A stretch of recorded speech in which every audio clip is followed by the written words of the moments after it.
Why, hello there, old sports. At the time of recording this, before I actually start reading off the script, it's been a couple hours since Mossbag released a video about Silksong, and then CC Mackay released a video about Silksong, and specifically the endings. And when discussing the endings, both of them kind of brought up some stuff that has made me think, and then I even saw a comment that pointed something out that I kind of want to discuss today. So, that's what today's video is about, is what is canon in Hollow Knight? And does it even matter? Well, I mean, technically it doesn't matter regardless, because it's a fictional story, but you get my point. 8 years ago, on a Reddit AMA, Team Cherry was asked which ending to Hollow Knight was canon, or the most canon, or if they were all equal. Ari responded that all endings were equally canon, and that they weren't into true endings, and that they wanted you to choose the path yourself.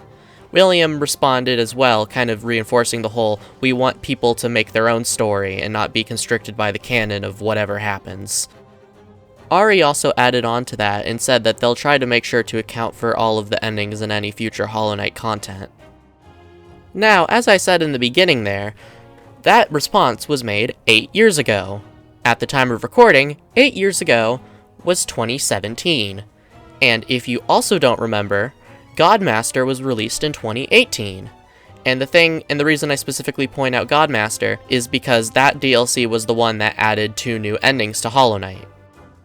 Back in the period when we were waiting for Silksong, I will admit I did get kind of frustrated whenever I heard someone bring up that quote. At least to me, I felt like it was pretty obvious that that quote was outdated, or at least had a good chance of being outdated. The Embrace the Void ending not only gave closure to the base game, but it also opened up more doors to the future with that cliffhanger, with the Hollow Knight and Hornet standing outside the Black Egg. There was also the huge elephant in the room that was the Sealed Siblings ending, because Hornet would not only be trapped in the Black Egg, but she would also probably be dead, because she specifically states outside the egg before we go fight the Hollow Knight that the egg will the inside of the Black Egg, that chamber will drain her strength, and it's not meant to sustain a creature like her, aka a non-void entity. Adding on to that, we only see her wake up after the fight with the Radiance, once all the void sinks into the ground and dissipates the actual chamber inside the temple. But that really didn't matter that much, because there would be a good chance that Silksong would be a prequel to the series, while being a sequel to Hollow Knight, but being a prequel in the sense of a story.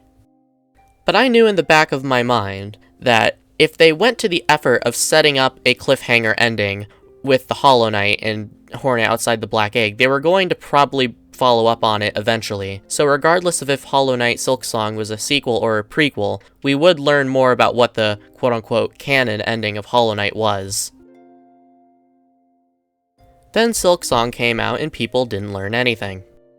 I feel like the only progress we made in this whole debacle was establishing that Silksong was a sequel, for various reasons, including the Lord of Shades slapping you in the face with a void tendril harder than it hit the Radiance. Now, I'm sure some of you can pick up on the venom in my tone, or just my words, or I guess my point is that you can probably pick up that I'm a little bit sassy, to put it kindly to myself. And to be blunt, I think this whole debate is kind of stupid. And I am very much aware that lots of people don't actually care, and it's only a debate in certain circles. But, I feel like this is really obvious with what Team Cherry is trying to tell us without outright explicitly having text that says this is the correct answer. The AMA I'm referring to was made before Grim Troop even came out. It was made right after the drop of Hidden Dreams, so the only new content that was added were the 2 boss fights against the White Defender, Grey Prince Zote, as well as some differences in how the Dream Nail and a charm, that's all that was added. It was a relatively small update. On top of that, it took a bit of time for Hollow Knight to grow into what it is now, and I would say it probably started to get the fandom it has now around the time it was ported to Switch, but I could be incorrect on that. I just want to put that out there. My point being is that considering it wasn't even a series yet, it was just a standalone game, I'm sure Ari and William thought about things differently. So when they made that statement, I'm sure they were in a different headspace than when they are now. And of course, I don't know them and they haven't told me anything, so obviously take anything I say with a grain of salt. I'm doing a lot of assumptions here. But I feel like it's very possible that things could have changed in the time it took to make Silksong, or just by the time it took to make Godmaster. 8 years is plenty of time for them to change their mind, especially as the game grew as it did. I'm not calling Team Cherry liars. I think that when they said that, they completely meant that there was no canon ending, but I think about the time of Godmaster, they decided that one ending was going to be canon. So I think we need to talk about which ending do I, the random idiot you're listening to, think is canon to Silksong, and why. First of all, the quote-unquote debate comes down to 2/3, depending on how you count the flower variation of Embrace the Void endings. So, yeah, the main contenders to the quote-unquote canon ending people think is either Embrace the Void or Dream No More. Now, personally, I think it's obvious, and then I also think I know why people think the other ending that I don't think is the canon one, or I think I know why people think that's it, and I think it's less based on evidence and more based on feeling. Personally, I believe that Embrace the Void, aka the Godhome ending, is the canon ending to Hollow Knight, and I don't think it's very divisive, or I think it shouldn't be divisive. The only real reason I see, or the only evidence-based reason I see people say that Dream No More is the canon one, is because we see the Knight in its shade form. And I understand that. But I think that people are forgetting that to get Embrace the Void, you need to fulfill all the requirements to get Dream No More, but it doesn't work the other way around. You can kill the Radiance without being able to fight the Absolute Radiance, but to fight the Absolute Radiance, you need to have all the stuff in place to go fight the normal Radiance. And that's just due to the Void Heart, because you need the Void Heart to unlock Pantheon 5, where the new ending resides.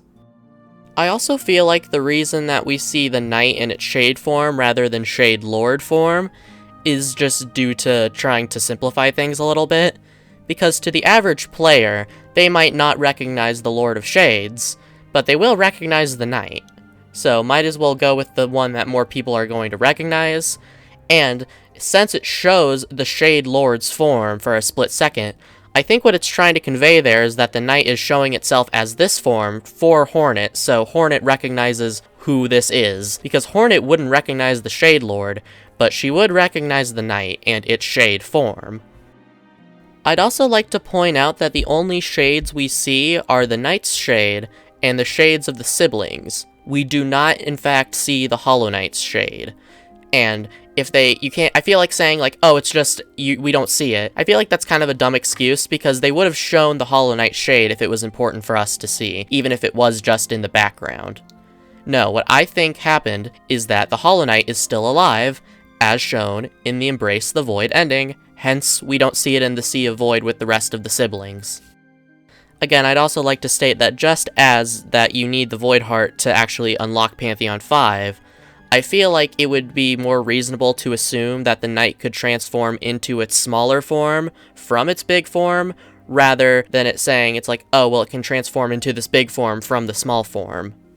Because keep in mind, in Dream No More, the Knight is incredibly powerful, but it's really only able to contain the Radiance or snuff out her light. It has to physically drag her into the void to kill her, if it even does kill her. But in the Embrace the Void ending, the Knight is far more powerful, basically being able to rip the Radiance apart with its bare hands. By completing Pantheon 5, you are quite literally climbing the ladder of power in the Hollow Knight world and sitting atop it by killing the Radiance. Even if it's called the Shade Lord in the files, everywhere else in the game it's referred to as the God of Gods. It is the apex, the top of the food chain.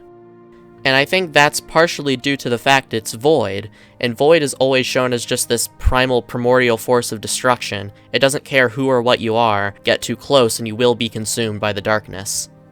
It's also explained that Grandmother Silk knew she was going to die once the Void got a hold of her, but the only reason she held on for as long as she did was because she was emotionally thinking of her daughter. She didn't want to let go of Lace, but she knew her time was over.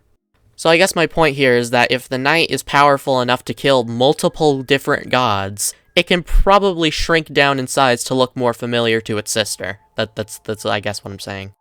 And before I move on, I'd like to state that I think the reason lots of people think that the Dream No More ending is canon, or maybe they just want it to be canon, is because I do think lots of people see it as the more narratively satisfying ending compared to Embrace the Void, and that's just partially due to the fact that the Godhome stuff does feel like it kind of hijacks the narrative. But my counter retort to that would be that all of the same things still get done in the end, it just is shown differently. The Radiance is still dealt with in both endings. The Knight still goes through its character arc, because again, to get either ending, you need to have the Void Heart, which requires the Knight to face its past and accept its future.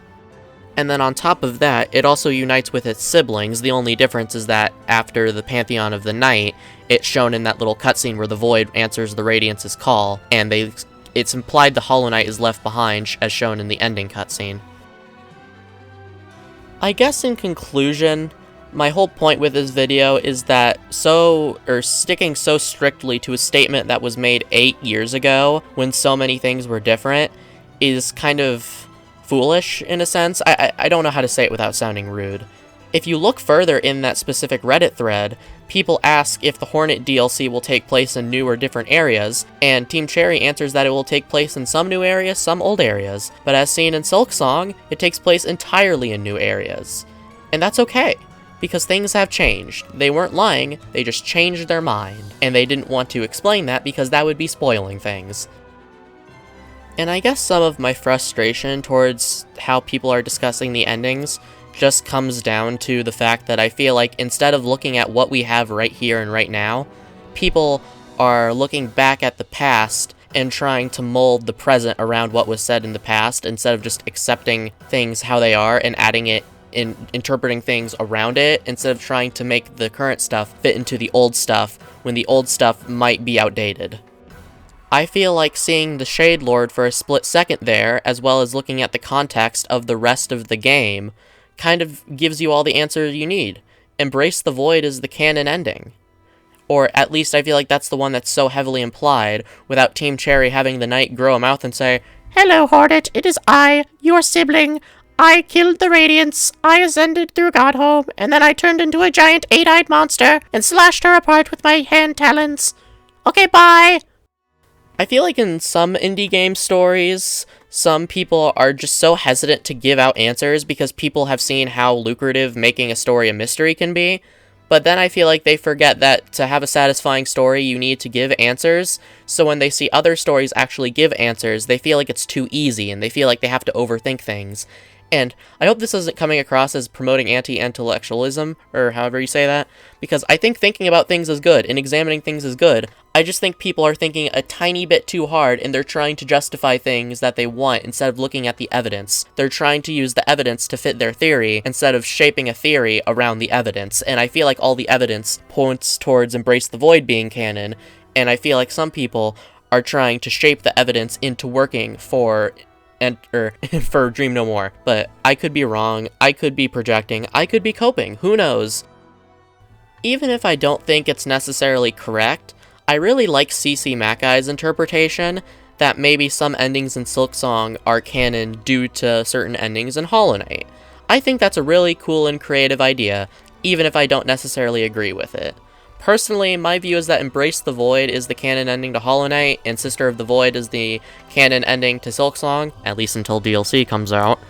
And with that, what ends up happening is that all of the other endings aren't canon, they're just what-if possibilities, something that could have happened, but not the canon in the story the narrative is trying to tell. I do hope this video doesn't sound like it's trying to shut down discussion as well, because I think that's one of the best parts about these games.